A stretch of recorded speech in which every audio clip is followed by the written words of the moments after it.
C'est le regard libre d'Elisabeth Lévy. Bonjour Elisabeth. Bonjour Cécile, bonjour à tous. Alors Elisabeth, on revient sur l'allocution d'Emmanuel Macron. Vous l'avez trouvé d'ailleurs comment, Emmanuel Macron, hier soir ? Écoutez, je l'ai trouvé très anxiogène, limite apocalyptique. C'est-à-dire que dès le début, d'abord il a attaqué avec tout de même ce qui est un peu faux, avec hier, je sais plus, 525 ou 545 de nos compatriotes sont morts.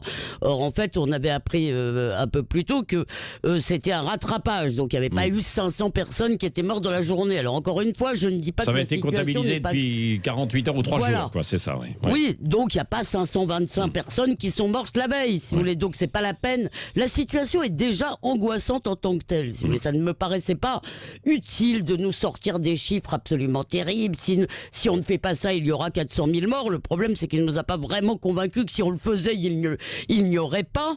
Il a multiplié les expressions angoissantes, si vous voulez. Alors oui, c'est peut-être c'est un jour sans fin. C'est pas le jour de la marmotte. Et je dois dire que ce matin, moi, je me sens privilégié. Si vous voulez, j'ai la chance de pouvoir continuer à travailler. Mais comme vient de le dire votre invité, on a tout de même le sentiment qu'il n'y a pas de perspective. Et si vous voulez, non seulement le président voulait sans doute nous faire peur pour qu'on respecte tous les règles qui vont être mises en place, mais on avait surtout l'impression que lui-même avait peur.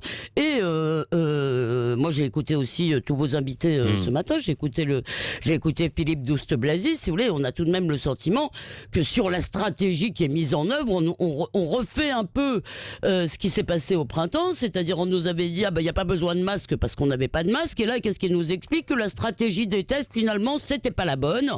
C'est en fait parce qu'on n'a jamais eu visiblement ni le nombre ni les tests ni la nature des tests qui étaient nécessaires, et que en gros on n'a pas pu tester assez vite. Donc si vous voulez, c'est tout de même un peu embêtant parce que on a l'impression qu'on navigue un peu au petit bonheur la chance, et que on va tuer un certain nombre d'entreprises sans être sûr des résultats en fait. Oui. Même si il a laissé, c'est un confinement soft, comme le disait Philippe Douste-Blazy, vous faisiez référence à l'ancien ministre invité tout à l'heure.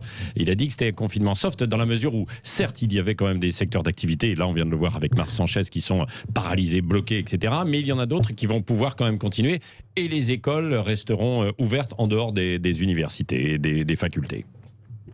Oui, alors encore une fois, ça me paraît très louable et très bien que cette fois on n'arrête pas les écoles. Mais du coup, est-ce que vraiment ça va marcher? Parce qu'en fait, ce qui ressort un tout petit peu de cette allocution, c'est qu'on n'a pas de troisième cartouche.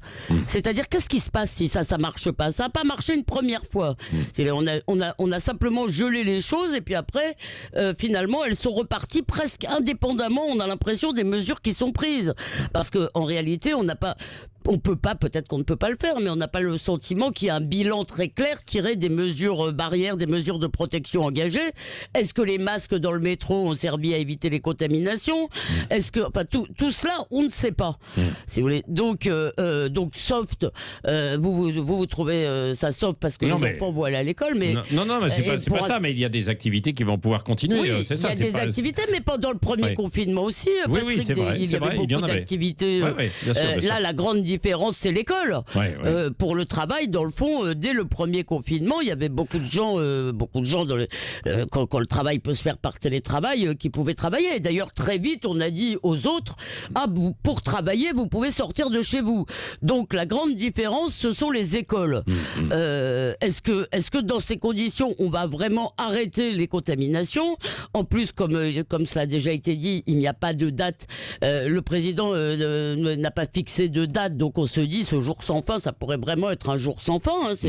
Donc, je crois que là, si vous voulez, on est passé à un stade, pour beaucoup de gens, beaucoup de Français sont dans un stade d'angoisse qui est très difficile à gérer, parce qu'effectivement, il n'y a plus de moyens de se projeter sur l'avenir. Et on a tout de même l'impression, si vous voulez, que, je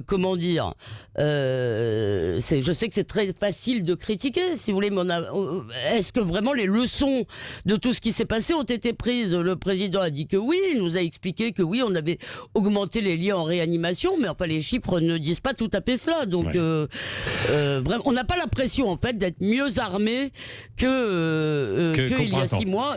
Qu'au printemps et à la sortie du confinement. Merci Elisabeth Lévy, vous reviendrez tout à l'heure pour le petit déjeuner de l'actualité à 9h moins 10, hein, bien sûr. Et dans quelques instants, Walter sera avec nous pour se détendre un